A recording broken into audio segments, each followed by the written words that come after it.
Welcome to Shaping Stories, a glass artist podcast.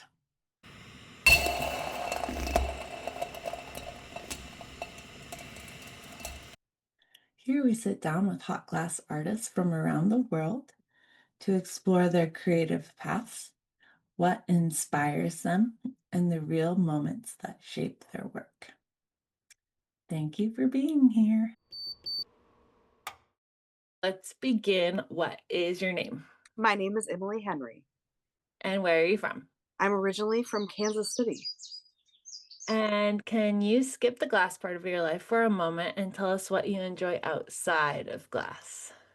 Yes, me and my husband have two kiddos. We got two boys, 8 and 10, and we do a lot of homesteading. So I do a lot of, tending for the animals and lots of plant care. And that's pretty much life outside of glass. That's a full life right there. Yes, it's very full. And can you tell us how you got started with glass? Yes, so I have a background in psychology, and I kind of needed my own little outlet. And I took a stained glass class out of the blue and absolutely fell in love. And now here I am. Glass is full time, and it's been quite the journey. And you started with stained glass, but now you also do fused glass and a few different types of glass as well. Yeah, so I do stained glass. I do a lot of traditional glass painting, so stuff that's kiln fired, but I do a lot of fusing, and now I spend some time at a hot shop a day or two a week, and I help out in there. So I'm getting my hands in hot glass as well. Oh, that's so exciting. Yeah, it's been a lot of fun. Can you talk about the leap from what you were originally focusing on in your life to glass? So you're focusing on psychology, you're doing stained glass for your own mental health, and how did that evolve into being a full-time glass artist? So, when I first got started into stained glass, it was just like something that I, wanted to do for myself, and I wanted to make gifts for other people. And I started posting my work online, and like many of my other glass friends, there's some posts that went viral, and ever since then, it was just kind of this realization of like this could be my job. I could do this instead, and I'm having so much fun at it. I might as well try. So originally it was stained glass honeycombs. I was making these corner piece honeycombs with little bees hanging off of them, and I made those pretty much exclusively for a year, and then I kind of felt more creatively secure to start creating other things in stained glass and just kind of blossom from there. When you started, did you keep working out of the studio that you learned in, or did you start working from home rather shortly? I worked from home pretty much immediately. After I took my class, I went and got a little starter kit and started buying glass. And yeah, went from at home pretty much right off the bat. Wow. Yeah. And you're also, so you're not only a glass artist, but you're also now a business owner. Can you talk about all those different aspects of what you've built up to? Oh, wait, before we start, what year did you begin all of this, just for us in our timeline? 2018. Yes. So in 2018, I started, and I started doing glass just as a hobby. Then it kind of came on to my online business. And then when we moved here to Arkansas about 2.5 years ago, I started thinking about an idea of opening up my own studio because I was doing, sorry, I have guineas. They're super I, loud. I love it. It's But I was teaching classes at a bunch of like breweries and just like pop-up shops and stuff, and to haul around all of this glass equipment became a lot. So I thought, it might make sense for me to go ahead and open my own studio. So about a year and a half ago now, I opened Funky Glassworks, and now I teach classes, I sell supplies, I do commissions and repairs. So that's kind of taken over. And backing up just a little bit, you went viral with a couple of your videos, right? And Yeah. that kind of kicked you off. Can you talk a little bit about that experience and the good things and maybe the bad things that come along with that, right? Yeah, so I have done a lot of social media work, really in the first 4 years or so of doing glass. I really focused on growing my social media and posting lots of videos, and every, I don't know, 25, 30 videos, something happens. I don't understand the algorithm. I can't help in that matter, but you just keep posting until something goes right. But with big viral moments, there's always going to be really supportive people, and then people that aren't very supportive and are kind of mean. So you kind of have to get your head on straight and remember that you are, posting for the people that enjoy your work, and you got to ignore the rest of it. But yeah, having the social media thing has helped quite a bit to promote my work, and social media platforms can pay for the viral moments, which can help a lot to continue the desire to want to post, because I know that a lot of people struggle with that, and I definitely do as well. So having that little extra boost helps. Can you talk a little bit about life as a business owner? So you're posting online and you have the world as your audience, right? And now you're focusing in on one spot. So maybe you have two different audiences that you're trying to reach, like the broader audience of the world and then the niche of people that will get in the car and be able to drive to you.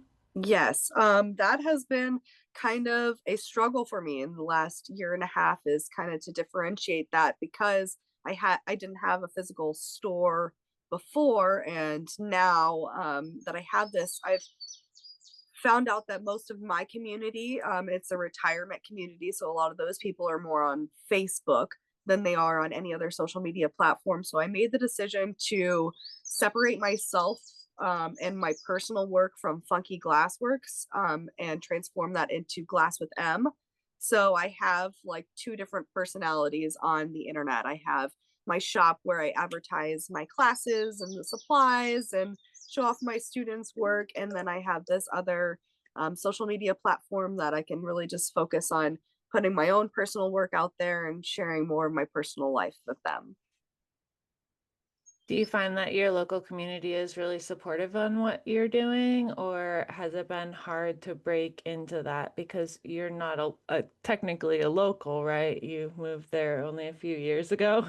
Yeah, it has been interesting moving to rural Arkansas from other big cities and stuff like that. Coming here, it was a little bit of a change, but they have been super supportive of me. And I just really put myself out there. As soon as I moved here, I started posting on a bunch of groups. I started signing up for local events and just introducing myself and telling them about what I was doing. And um, it's been really good. I was surprised that it really took off so well in the first year, but I'm still going strong, and that's all that matters. One of your viral reels was about where you moved to, right? Do you Yeah. think the locals really loved that? Can you tell that story just briefly? Yeah. So when we bought the house in Arkansas, the previous owner had passed away, so the property disclosure was blank. And we had some inspections done to the house. And in the bottom room of our house, the floor is wavy. So when we moved here, that was the first thing that we did, was start pulling that floor up to see what was going on. And underneath that floor was a 16-foot swimming pool and hot tub that was no longer functional. So we ended up turning that into a plant room and atrium. We've got fish in there and lots of plants. And that was a big viral moment on pretty much all social media platforms, was the hidden pool under the floor and what we transformed it into. And can you talk a little bit about how you plan your days and how you separate out all of your different jobs? So you're an artist, you've got your own art, and you're running that like persona online, and then you're a business owner and you're a teacher and you also kind of sell some retail stuff, and then you're a mom and you have a big home and a big beautiful plant room. How do you organize all of that? Um, I thrive in chaos. Every day, I wake up and the first thing I do is take care of the animals and the kids. And then my studio is only open Wednesday, Thursday, Friday. So it's very low stress, 10 to 3 for retail. And then I do like private classes throughout the week, but I heavily rely on my calendar app and just kind of go for it. There are days that I feel like I'm definitely not going to get everything done. And then there's other days that I'm sitting around wondering what I should do next. And do you ever feel the mom guilt on like being pulled away from your family to do your art and your career and all of that?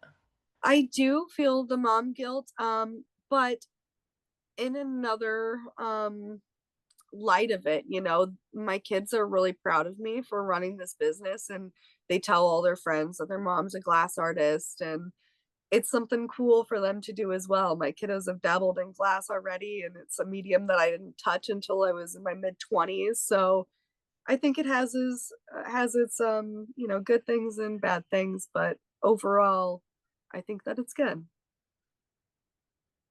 And how do you find your experience teaching in person now that you're doing that a lot? Do you have trouble shifting gears from being an artist to being a teacher back and forth, or do you find it flows pretty naturally? I I think that it flows pretty naturally for the most part, but I do get caught up, especially if I overschedule myself with classes. If I'm teaching almost every day, then I don't have time to really focus on my own personal work. And I do have a lot less time now to make my own personal work. But it's been really fun to be able to teach more people in person. Now it's been hundreds of people that I've taught how to do stained glass or fused glass or mosaics, and each person learns a little bit differently, but every time that they finish a project and hold it up to the light, everybody's always so proud of themselves, and I really love that feeling. Can you talk how your personal work has evolved from when you started doing like the honeycomb theme and how you've progressed through that? Yeah, so my work has been a lot of nature-based and colorful things for many years, and now that I'm starting to dabble in hot glass and really experimenting more with kiln forming and casting, I think that my work's gonna take quite a bit of a different pathway. I still think that I'll do lots of nature-themed things, but I want to explore beyond cold glass or flat glass in general. I want to get more into doing more 3D things. I want to learn more about making vessels and being able to bring maybe some of the imagery that I'm doing in stained glass onto hot glass. So with like my traditional glass paintings, I'm wondering or experimenting with the thoughts of blowing out vessels and then being able to paint details and then kiln fire them. So it's still very much in this like explorative, transformative process right now, but I'm really excited for the years to come of learning and seeing what it all grows out to be. Are you taking a lot of classes to keep learning and growing, or are you kind of learning and growing privately through your own research or a little bit of everything? So I went to Pilchuck last year for beginning glass blowing with Sam Dronguli. I spent a week there and I really fell in love with hot glass and I made it a priority when I got back here to Arkansas to figure out a way to continue practicing. And that's how I met Dan. His name is Daniel Antwerp. He owns Hermit Glass here in Arkansas. And that's where I go out and I assist with some of his work. And he makes all of his glass from scratch. So, like, I'm learning a lot of chemistry. So, kind of just like taking this initiative to find something when I got back home to continue practicing. And I will also be going to Corning in September to continue glass blowing. So I'm taking classes, but also kind of making it happen for me here in my own way. Perfect. Yeah. Yeah. Nice balance. Can you separate out the different ways that you make your income and does it change seasonally? Yes. So I sell a lot of my work online and in person. So I'll sell a lot more work in the winter time, Christmas gifts, stuff like that.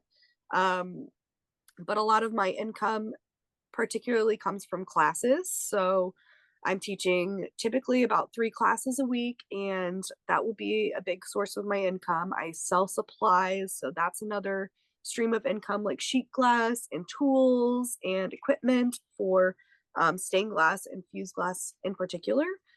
Um, and then I also get social media income, which very much will fluctuate depending on how much I'm posting and if the videos are doing well or not. So I've always had multiple streams of income coming in, but my own personal work definitely sells more in the winter. So I spend a lot of my summer making small things, getting ready, and then doing that. I do want to get into more like fine arts glass shows, stuff like that in the coming years. But for now, this is what I've got going on.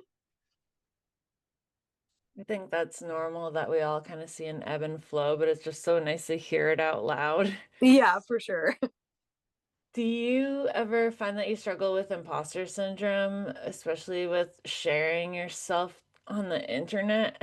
Yes, I definitely feel that a lot. And over the years, especially learning more about glass and learning more about all these extraordinary artists creating these big, beautiful things, it gives me this imposter syndrome of like, oh, well, I'm not making anything that beautiful yet. So is it really worth sharing?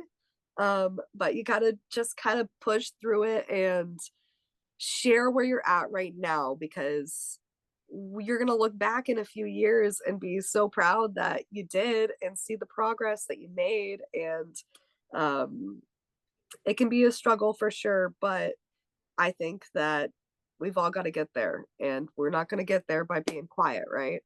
Hmm. Do you ever feel stuck or uninspired, and how do you work through that? I do sometimes feel stuck or uninspired, but glass endlessly fascinates me. So anytime I do get that feeling of being stuck or uninspired, that means it's time to try something new and to experiment with something different. So I've always given myself that grace to kind of walk away from a project and go try something else. Go get your hands on something else and see if that brings you new joy because there's endlessly things to learn about glass and things to do in glass. So, um, if what you're currently doing doesn't inspire you, try something else. Hmm. And when you're working through something new, do you draw it out or write it out, or can you visualize it in your head? What's your process? I used to pretty much just visualize things in my head, unless I was like making patterns for stained glass. But since going to Pill Chuck, one thing that they really hammered into our head was to draw it out first, like sketch it. Take the time to sketch it, write your notes, what you think, where you think you're going to trip up, write it out for yourself first. So I've really taken the last year to fill out some sketch pads and write out some ideas and sketch out some stuff before I do it. And I think it does help a lot in my process to kind of know where I'm going. And if I run into problems, I sketch that problem out multiple times to try to get myself to the next step. Hmm. Yeah. And what kind of self-care tricks or like creative resets do you have to share for other people that are working through things? I think taking some time to do other things beyond glass, like I think most glass artists really love what they're doing. They love being a glass artist. But when we overwork ourselves so much that we create burnout, it can be really hard for us to reset. So I think some taking some time to just walk away, go plan a weekend or a hike in the woods, just take some time to reset yourself. I personally spend a lot of time in nature. I take a lot of walks, I tend for my plants, and caring for something maybe greater than yourself can also put yourself back into that reality of you need to care for yourself if you're going to produce these big beautiful things, you know. Mm. So there's life outside of glass. There is life outside of glass, and it's important to take care of yourself through it.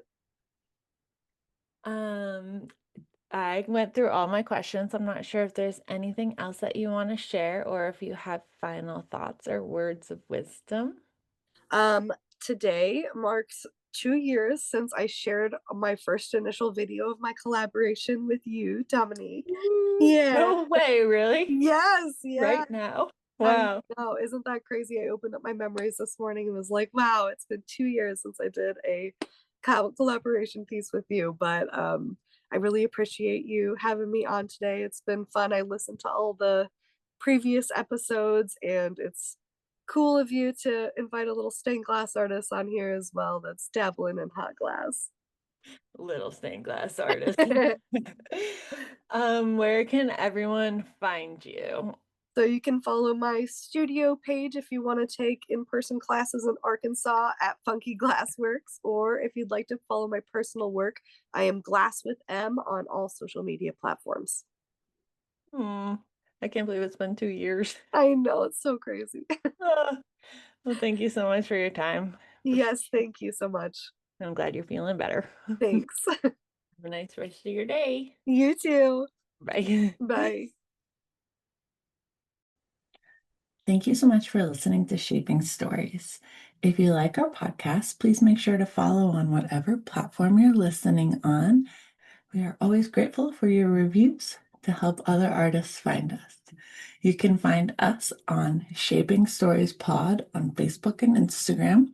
And please make sure to support this artist that we interviewed today. It's a lot of guts to come on here, and we appreciate them being vulnerable and sharing, and especially for their very valuable time. If you know somebody that might like to be interviewed, or you might like to be interviewed yourself, I would love that. Please send an email over to me to dom@terrapinglass.com. I really look forward to seeing you, and I can't wait to continue with this project.